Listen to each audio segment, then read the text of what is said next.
Bismillahirrahmanirrahim. Assalamualaikum warahmatullahi wabarakatuh. Di sini saya akan mempresentasikan makalah saya, mapel Al-Quran Hadis yang berjudul tentang Al-Quran Kitabku. Jadi nanti di sini kita akan mengupas tentang apa sih sebenarnya yang dimaksud dengan Al-Quran, dan di situ juga apakah ada nama-nama sebutan Al-Quran dengan nama yang lain. Nanti akan kita kupas di penjelasan selanjutnya.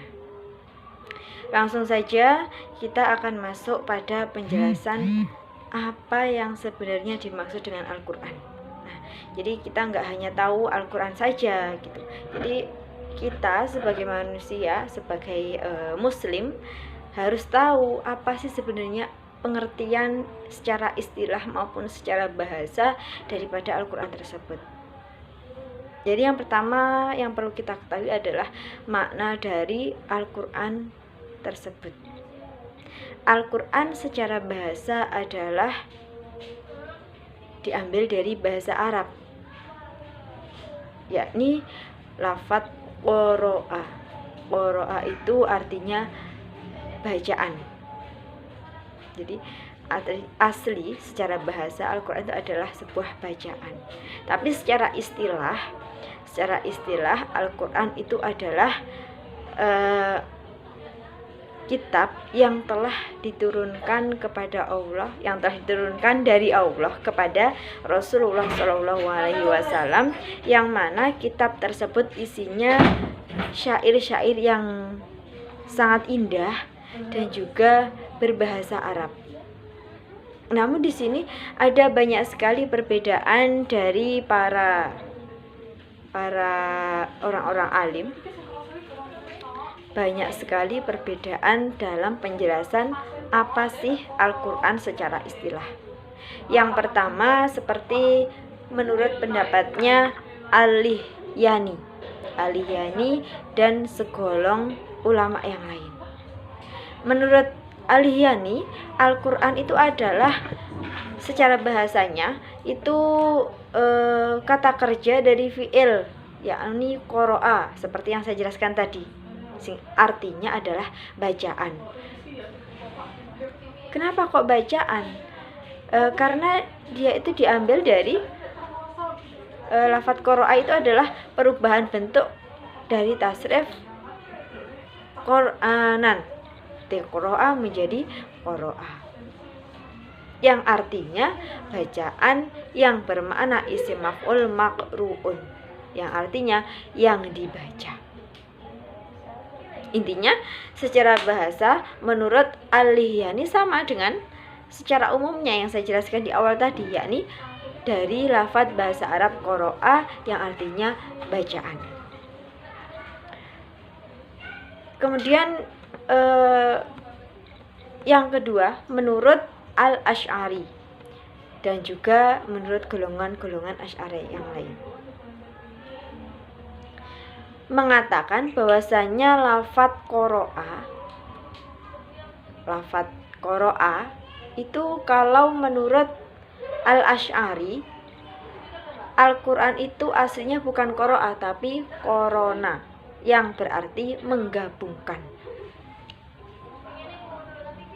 Jadi menggabungkan apa? Menggabungkan sesuatu dengan sesuatu yang lain.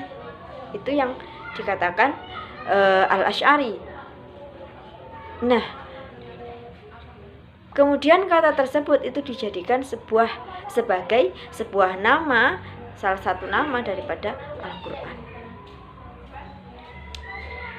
Kemudian yang ketiga itu menurut pendapat Al-Farra. Kalau menurut Al-Farra ini beda lagi. Kalau menurut Al-Farra, Al-Quran itu berasal dari lafadz qoro'inun, yang merupakan bentuk jamak dari kata qorinatun. Lantas artinya apa? Yang berarti petunjuk atau indikator, yang mengatakan bahwa mengingat ayat-ayat Al-Quran satu sama lain itu saling membenarkan. Itu kalau menurut Al-Farouk. Pendapat yang keempat itu menurut Az-Zujaj. Kata Al-Quran menurut Az-Zujaj itu adalah kata sifat dari Al-Qur'u yang seimbang atau sewazan dengan kata fa'lanu yang artinya sebuah kumpulan. Itu kalau menurut Az-Zujaj. Jadi kalau Az-Zujaj mengatakan bahwa Al-Quran itu secara lafadz berasal dari Al-Qur'u yang artinya kumpulan. Kesimpulannya seperti itu. Menurut Asy-Syafi'i, pendapat yang kelima, mengatakan bahwasanya kata Al-Quran itu adalah sebuah isim alam, bukan yang berbentuk, bukan kata bentukan maksudnya, bukan kata bentukan, tapi dia itu memang asli isim alam. Dari kata apapun dan sejak awal memang digunakan sebagai nama kitab yang diturunkan Allah kepada Rasulullah Shallallahu Alaihi Wasallam yang disebut Al-Quran. Jadi sama halnya dengan kitab-kitab yang lain seperti kitab Taurat, kitab Zabur, kitab Injil, itu juga seperti itu. Jadi sama-sama sama-sama memang asli dari sananya itu dijadikan nama daripada kitab yang diturunkan Allah kepada para nabi tersebut. Ditinjau dari pengertian secara terminologi, para ulama itu juga memang berbeda-beda pendapatnya. Yang jelas bisa disimpulkan bahwasanya Al-Quran itu adalah kitab yang diturunkan Allah yang berupa bacaan yang berbahasa Arab kepada Nabi Muhammad SAW untuk diajarkan kepada umat beliau. Nah, itu adalah Al-Quran. Namun ada juga beberapa pendapat ulama mengenai definisi Al-Quran secara terminologi. Di antaranya seperti Syekh Muhammad Huwairibek, kemudian Syekh Subhi Aleh, Syekh Muhammad Abduh. Nah, dari ketiga pendapat beliau bisa kita simpulkan, jadi pendapatnya ini hampir sama ya, hampir sama dengan yang saya jelaskan di awal tadi. Jadi kalau menurut mungkin saya jelaskan aja. Menurut Syekh Muhammad Huwairibek, menurut beliau Al-Quran itu adalah lafaz yang berbahasa Arab yang diturunkan kepada Nabi Muhammad SAW untuk difahami isinya dan disebarluaskan pada umatnya. Jadi sama.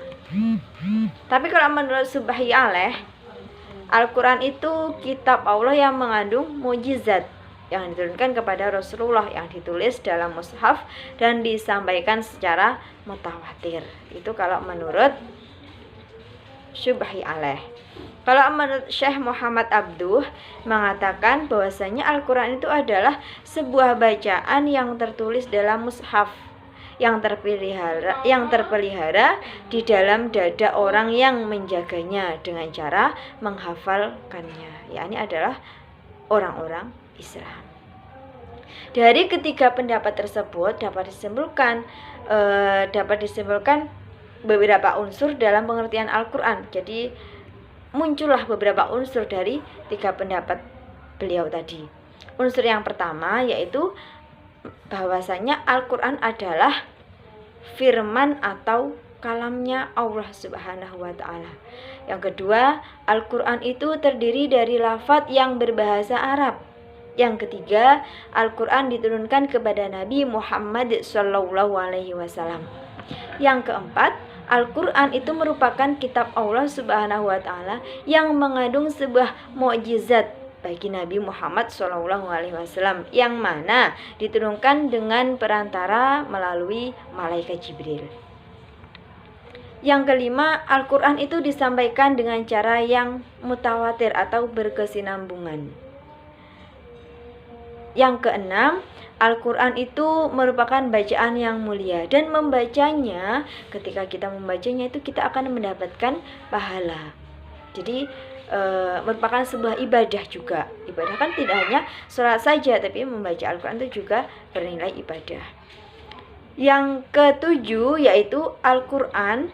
Ayat Al-Quran itu ditulis dalam mushaf yang diawali dengan surat Al-Fatihah dan diakhiri dengan surat An-Nas. Yang terakhir, Al-Quran itu senantiasa terjaga dan terpelihara kemurniannya dengan adanya sebagian orang Islam yang menjaganya dengan bentuk menghafalkan Al-Quran tersebut. Jadi dari dulu sampai sekarang Al-Quran itu masih terjaga kemurniannya, karena tidak ada yang bisa menggantikan ayat-ayat Al-Quran dengan syair apapun. Karena ayat Al-Quran itu syairnya memang syair yang paling indah, gak ada yang menduakan.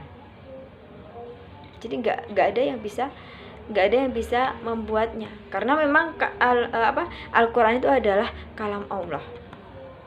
Kemudian poin yang kedua yang perlu kita ketahui adalah selain pengertian daripada Al-Quran, kita sebagai orang Islam, orang Muslim harus tahu nama-nama Al-Quran selain Al-Quran. Jadi kitab yang diturunkan Allah kepada Nabi Muhammad itu biasanya kita kenal dengan nama Al-Quran. Ternyata selain Al-Quran, kitab tersebut punya nama-nama selain Al-Quran.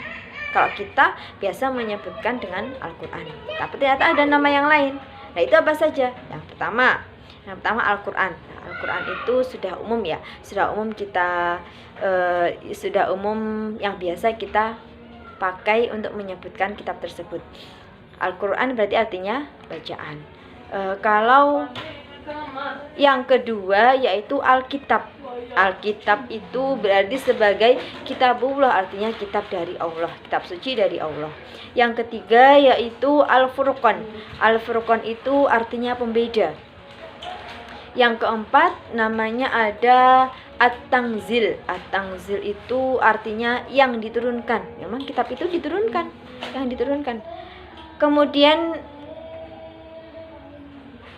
kesimpulannya memang ada 5 nama untuk sebutan dari Al-Quran tersebut. Yang pertama tadi Al-Quran, kemudian Al-Furqan, Al-Dzikr, kemudian At-Tanzil. Poin yang terakhir adalah bagaimana sih bentuk dari perilaku orang yang berpegang teguh kepada Al-Quran.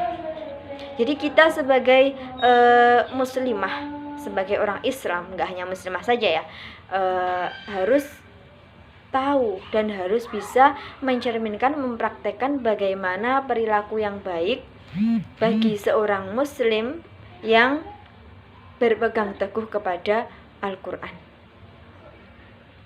Karena Al-Quran itu merupakan sumber dari ajaran Al-Quran yang pertama.